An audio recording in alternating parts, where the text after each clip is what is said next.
You've sunk your teeth into a meal far too big to swallow, Rita. You've blundered. Hand over the phone, or you won't survive the night. Jide read the message over her shoulder, his face darkening. They are running out of patience. They are getting desperate. Rita smirked. Perfect. Then we brace for battle. But what she failed to see was that the deadliest betrayal was already unfolding in the shadows. The real betrayal was already in motion.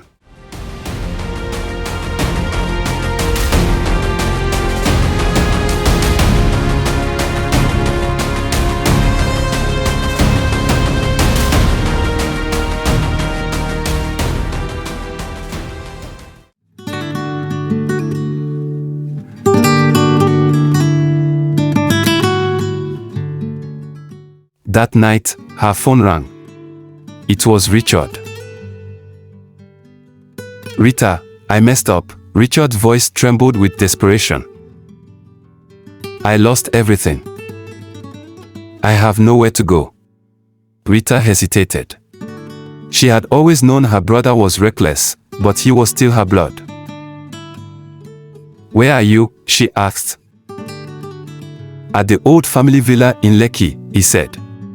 Please, just come. I need you. Jide frowned as soon as Rita hung up. It's a trap. I know, Rita said. But I have to go. Jide sighed. Then we go prepared.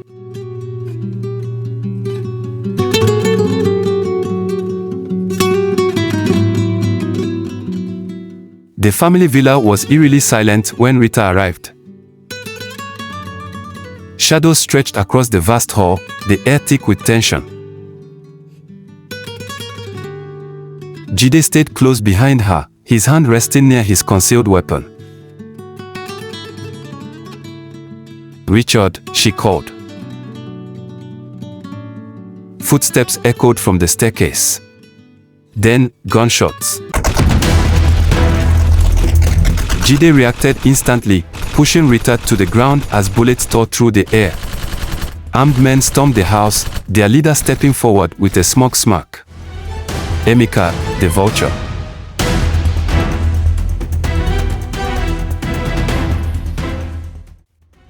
Well, Emeka drawled. The princess finally arrives. Richard stood beside him, eyes downcast, unable to meet Rita's gaze. Her heart clenched. You sold me out. Richard's hands trembled, but he remained silent. Emeka's smile turned sinister. Let's make this easy. Give me the phone. Rita's grip tightened around the device in her pocket. And if I don't? Emeka chuckled coldly. Then your brother dies first. Her mind raced. She knew the truth, Emeka had no intention of letting any of them live alive. Handing over the phone would change nothing. Then, she remembered. The kill switch. Her father had installed a self-destruct mechanism on the phone, one that would instantly upload its encrypted files to journalists, law enforcement, and international watchdogs before wiping all data permanently. If she couldn't keep the phone, she would make sure no one else did either.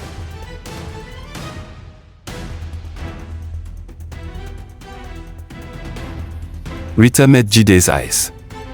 He gave a subtle nod. Then, she pressed the button. The phone screen flashed.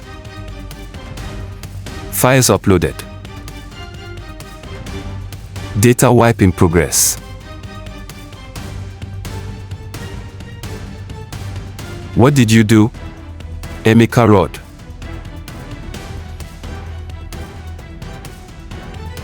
Rita held up the phone, her voice calm.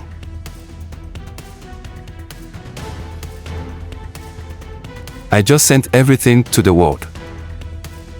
Emeka's fury was instant. He raised his gun. A shot rang out. But it wasn't Emeka who fired. It was Richard. He turned his gun on Emeka's men, his face hardened with resolve. Bullets flew. Jide pulled Rita to cover as chaos erupted. Richard fought like a man possessed, taking down Emeka's men one by one. Jide eliminated the last shooter. Silence fell.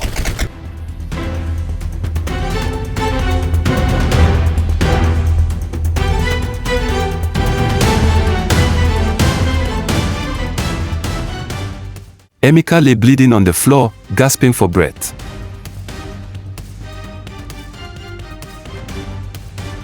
Richard towered over him, his hands still shaking from adrenaline.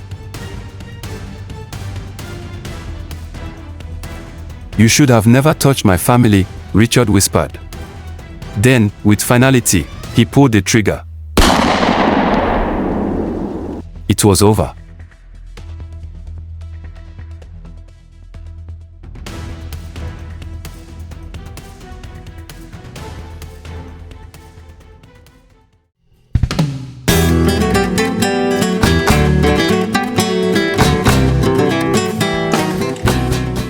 Days later, the country was in turmoil. The files Rita had leaked shattered corrupt political dynasties, exposed billionaire criminals, and sparked mass arrests.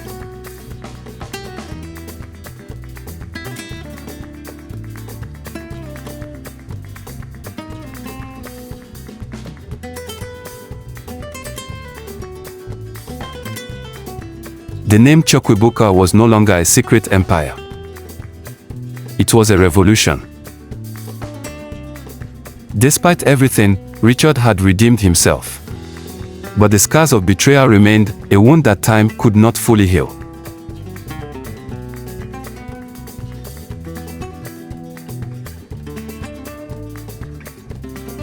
Jide stood beside Rita as they watched the skyline.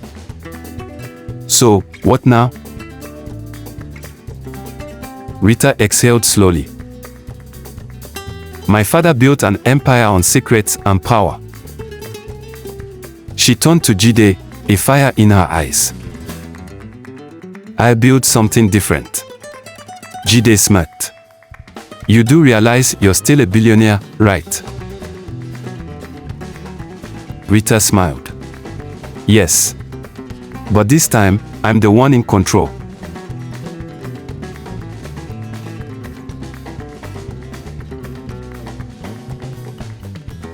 And with that, the girl who was given a phone became the most powerful woman in the country.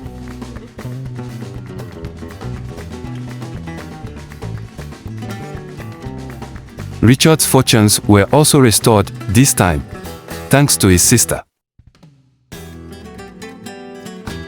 But he had learned his lesson.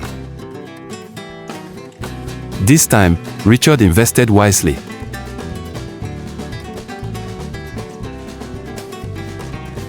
And for the first time in his life, he built something that could never be taken away.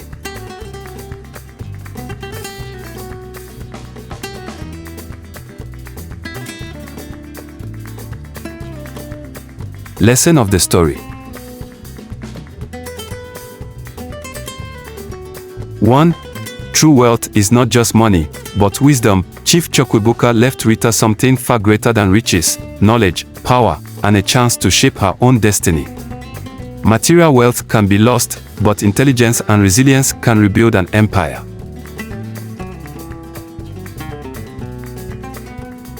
2. Greed blinds, but redemption is a choice. Richard's obsession with wealth led to his downfall. However, when given a second chance, he made the right decision. No matter how far one falls, they can always choose to change. 3. Power attracts enemies. Chief Chukwuebuka's death was a reminder that great power always comes with risks. Those who inherit power must also inherit the wisdom to wield it wisely. 4. Betrayal often comes from within. The greatest threats are not always outsiders, but those closest to us. Yet, even betrayal can lead to growth if met with wisdom and strategy. 5. Courage in the face of fear changes everything. Rita had every reason to run, but she stood her ground and fought back.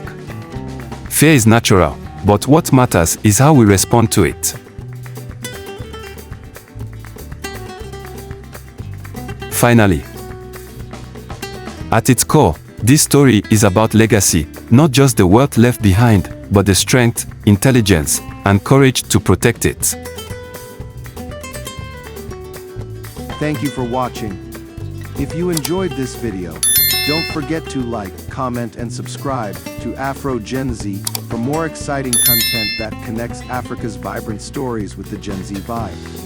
Hit the notification bell so you never miss out on our latest uploads. Stay tuned, stay inspired, and keep the Afro-Gen Z spirit alive.